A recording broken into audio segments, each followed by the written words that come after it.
Você gosta de meninas ciborgues com olhos esquisitões? Lá em 2019, muita gente ficou empolgadaça com essa máquina moedora de ciborgue otário. Mas mesmo com boas avaliações e vindo de uma das maiores mentes de Hollywood, Alita: Anjo de Batalha decepcionou a Fox. O que é que deu errado com esse projeto e será que ainda dá pra sonhar com uma sequência? Spoiler, hein? Dá sim, mas isso depende de uma coisinha.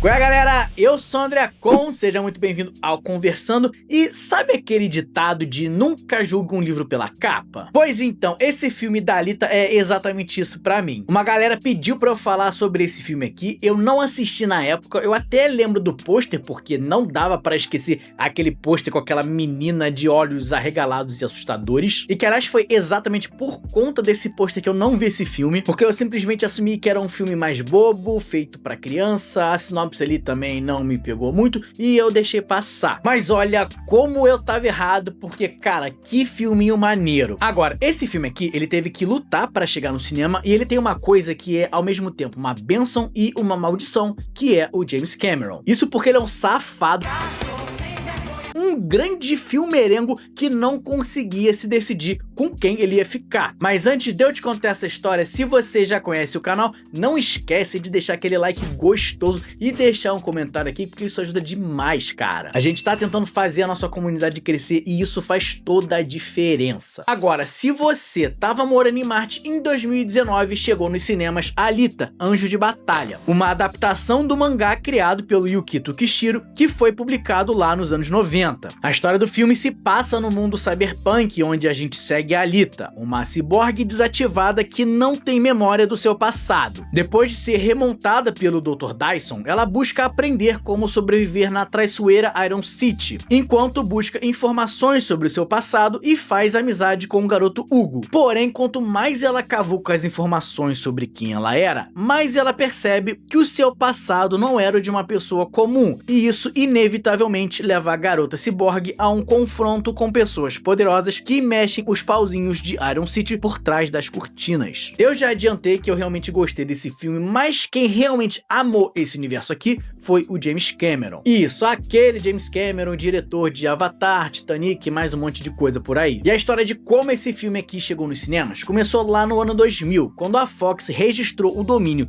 battleangelalita.com em nome do diretor. Daí, 3 anos depois, ali em 2003, veio a primeira confirmação de que o filme ia ser feito pelo James Cameron, que tinha gostado tanto do material, queria fazer não só um, mas 3 filmes nesse universo. E olha, pesquisando para fazer esse vídeo aqui, eu vi que o James Cameron realmente tem um belo carinho, um grande apreço por essa obra, é um negócio quase que de paixão pessoal dele, tá? E é aí que a gente vai ver a bênção e a maldição que é ter esse cara à frente de Alita. O que acontece é que lá no meio dos anos 2000, o James Cameron tava sim produzindo o filme de Alita, inclusive participando do desenvolvimento de tecnologias dentro do mundo do cinema para poder fazer a coisa bem feita. Só que é o seguinte, esse James Cameron aqui, ele é um cafajeste, ele não ama uma só não, tá? Porque enquanto a Alita tava lá esperando o Cameron voltar para casa para cuidar da bagunça, ele tava na rua se esbaldando no carnaval com um monte de bicho azul chamado Avatar. A verdade é que o diretor não tinha tempo para dedicar a essas 2 obras e ele tinha que escolher uma, e aí ele deu prioridade a Avatar. Isso porque, nas palavras do próprio James Cameron, ele via o bem que essa franquia podia fazer em relação a questões ambientais dentro ali de um contexto de entretenimento e, portanto, ele decidiu dar prioridade a esse projeto. E como Avatar era uma obra que demandava muito do James Cameron, ele acabou tendo que pedir um tempo para Alita e deixou ela ali meio que esquecida. E nem mesmo depois de Avatar ficar pronto, o James Cameron retornou para ela, porque ele estava tão esgotado, tão cansado do projeto absurdo que tinha sido aquele filme, que ele decidiu fazer algo menor, algo que demandasse menos dele. Aí foi só em 2010 que apareceu uma nova notícia sobre esse projeto, só que ela não foi muito boa também não. O James Cameron disse que estava fazendo o Avatar 2 e 3 e que por conta disso, Alita ia ter que ficar de lado por mais algum tempo. Sabe de uma coisa? Vamos embora! Vai embora, Vamos embora agora! Só que é o seguinte, como o James Cameron é um safado, apesar desse ghost que ele deu na Alita, ele vira e mexe e mandava um oi sumida. Ele mandava aquele papo de romântico, fazia juras de amor àquele universo, dizia que um dia ia retornar, mas que ele não tinha tempo suficiente. seguinte. Bom, o script de Alita já tinha sido escrito pelo diretor, mas como ele estava sem tempo para dedicar a esse universo, quem chegou para dar uma força foi um amigo dele, o Robert Rodrigues, parceiro de longa data do James Cameron e roteirista de vários outros filmes como Sin City, chegou aqui para dar uma geral e uma repaginada no roteiro original do Cameron. Só que aí o cara fez um trabalho tão bem feito que ele foi contratado para ser o novo diretor do filme. Nesse meio tempo, o desenvolvimento de Avatar se provou uma coisa muito trabalhosa, que ia demandar muito mais tempo que o James Cameron tinha previsto. Então ele acabou retornando para finalmente entregar a promessa que ele tinha feito 15 anos atrás, que era tirar Alita do papel. E aí, para dar um trato final no roteiro e deixar tudo caprichadinho, quem se juntou à equipe do James Cachorrão foi a Laeta Kalogridis, que tinha escrito Ilha do Medo. Bom, com tudo isso pronto, a produção iniciou efetivamente ali em 2016, e os principais nomes eram a Rosa Salazar e o Christopher Waltz, além de um monte de millennial que tava fazendo figuração. É isso mesmo, você aí, millennial que cresceu ouvindo Avril Lavigne, Sum 41 e essas coisas, finalmente tinha chegado a sua hora de brilhar. Isso porque, como esse filme tinha toda uma estética cyberpunk, a produção procurou um subgênero bem específico para fazer de figurantes. Eles estavam catando especificamente pessoas na faixa dos 20 e 40 anos, roqueiros, punks e estilo emo pra colocar no filme. Pois é, finalmente o millennial roqueiro ia ter o seu dia de glória, cara. Porque, ó, eu vou te falar que quem é dessa geração, como eu, cresceu ali ouvindo que a nossa geração era muito privilegiada, que o futuro ia ser brilhante e que não sei o quê. Mas pra falar a verdade, só deu pra começar a acreditar nesse papo quando esse evento absurdo aqui aconteceu. É só quando juntaram Linkin Park e Jay-Z que aí a gente começou a ver que tudo era possível.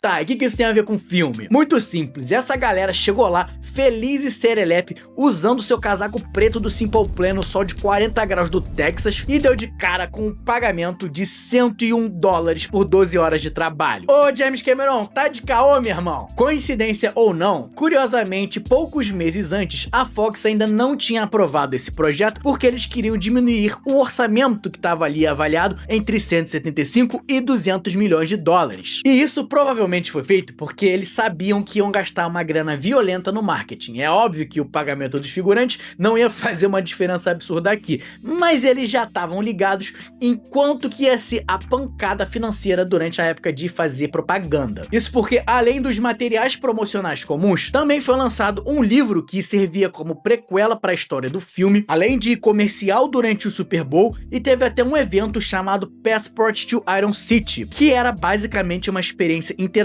lá nos Estados Unidos, que as pessoas podiam explorar os ambientes da cidade, participar em desafios e essa coisa toda. Mas aqui, o que a Fox não contava era com a polêmica que esse filme aqui ia se enganchar na internet ali mais ou menos na época do seu lançamento. Essa história começou com a fanbase de Alita tentando gerar um hype positivo pro filme, e aí teve uma fã que iniciou uma campanha para fazer Alita ser maior do que Capitã Marvel, que era um filme que ia estrear algumas semanas depois. Inicialmente era uma campanha feita pelo fandom só para poder gerar um barulho positivo pro filme e fazer com que ele fosse bem sucedido nas bilheterias. Mas aqui é a internet e, como você bem sabe, nenhuma boa ação passará impune. Esse episódio ganhou tração nas redes sociais e o chamado Alita Challenge atraiu a atenção de uma galera que tinha outras motivações e que acabou utilizando isso para os seus próprios interesses. Um pessoal começou a usar esse movimento para boicotar ativamente o filme da Capitã Marvel, falando que as pessoas deveriam ir assistir o filme de Alita ao invés daquele. Só que boicotar o filme da Brie Larson não era o objetivo inicial do fandom de Alita. Mas essa coisa toda se espalhou e essa galera passou a ser percebida por uma parte da opinião pública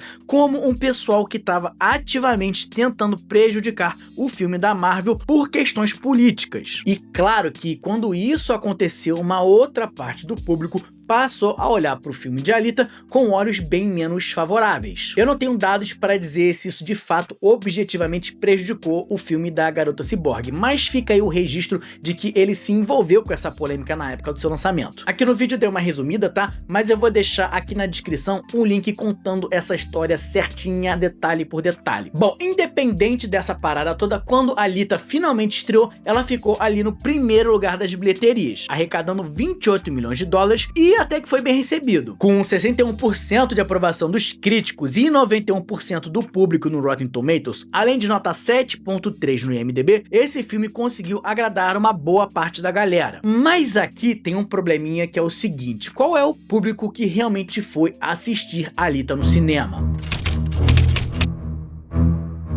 Porque, falando de grana, a princípio dá pra gente dizer que foi um tremendo sucesso. Afinal, ele custou 170 milhões de dólares e arrecadou 404 milhões. Mas, infelizmente, Alita não conseguiu ser um sucesso lá nos Estados Unidos. Lá na América do Norte, o filme só arrecadou 85 milhões de dólares. E, na verdade, ele fez muito mais sucesso no mercado internacional. Aliás, mais especificamente, ele fez muito sucesso na China, onde o filme arrecadou 133 milhões. E o problema aqui é que, em geral, os estúdios recebem uma parcela dessa arrecadação muito maior quando a gente está falando das bilheterias domésticas. E em relação especificamente à China, esse repasse para os estúdios é de apenas 25% da arrecadação. É um problema, aliás, bem parecido com o que aconteceu com o filme de Warcraft, que também não teve uma sequência anunciada. Ou seja, o filme não fez esse dinheiro todo que, a princípio, parece que ele fez, e o que as notícias dizem é que ele ficou ali entre o se pagou e o deu algum prejuízo, mas foi pequeno. E assim, isso geralmente não é o suficiente para fazer os estúdios aprovarem uma continuação. Mas os fãs de Alita, eles não se abalaram e fazem campanha atrás de campanha pedindo uma sequência. Aliás, teve um caso até bem curioso que rolou ali em 2020, que essa galera pagou um avião para sobrevoar o local onde ia acontecer a cerimônia do Oscar. O avião tava levando um banner pedindo essa continuação. Dá para ver aqui a foto, tá meio sem qualidade, mas tá escrito ali hashtag Alita Sequel, hashtag Alita Army. Que dedicação, meu irmão. Parabéns aí ao fandom da Alita, cara. Tá, mas e aí? Vai ter sequência? Não vai? O que tá rolando? Olha, o James Cameron jura de pés juntos que sim, essa sequência vai acontecer. Tem várias entrevistas dele falando isso, inclusive uma do final do ano passado, em que ele disse que ele tem um pacto de sangue com o diretor do filme para eles fazerem Alita 2. Ele também falou que a ideia é fazer um filme que faça uma ponte para um terceiro longa. O filme não fez o dinheiro que a Fox esperava. E geralmente, nesse tipo de casa, o estúdio simplesmente fala: meu irmão, a fila andou, acabou o milho, acabou a pipoca, vambora que a gente tem mais o que fazer. Mas nesse caso aqui, a gente tem um fator importante pra considerar. Porque se o James Cameron era, por um lado, a maldição pra tirar a Alita do papel, porque ele simplesmente nunca tinha tempo pra dedicar a esse projeto,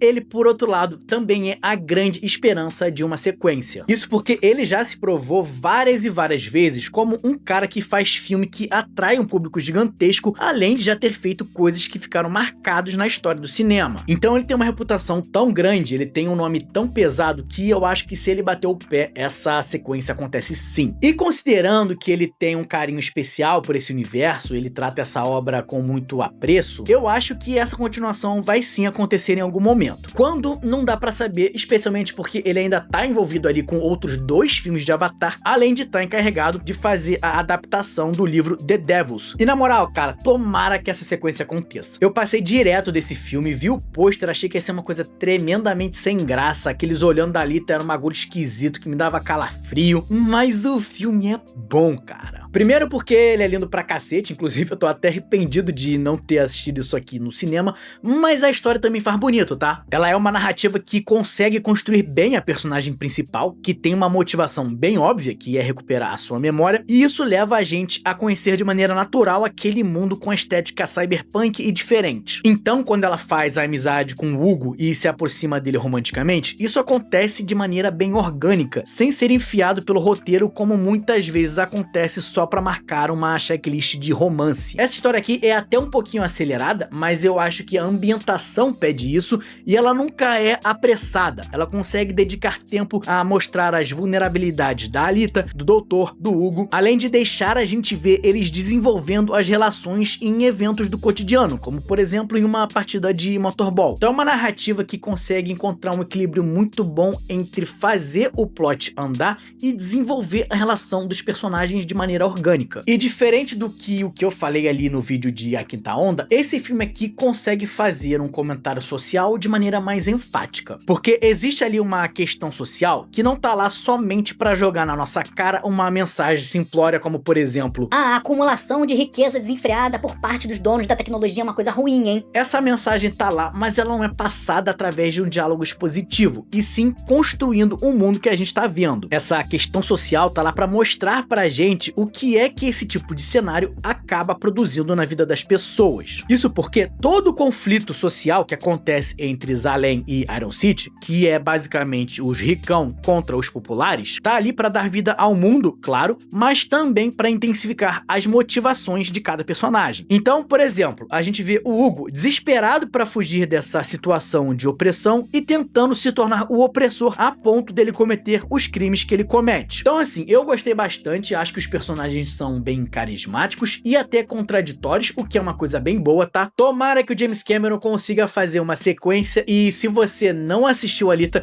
não deixa aqueles bizoião esquisito do pôster te assustar, cara. Alita Anjo de Batalha levou quase 2 décadas pra chegar no cinema, e apesar de ter sido bem recebido por boa parte do público, acabou não fazendo dinheiro como o estúdio queria, e uma continuação nunca aconteceu, pelo menos por enquanto. Antes de você, deixa nos comentários se você acredita que uma sequência de Alita ainda vai acontecer, e aproveita e também deixa sugestões de outros temas pra gente trazer aqui pro canal. Valeu, gente! Muito obrigado por me receber na sua casa, um abraço e até a próxima!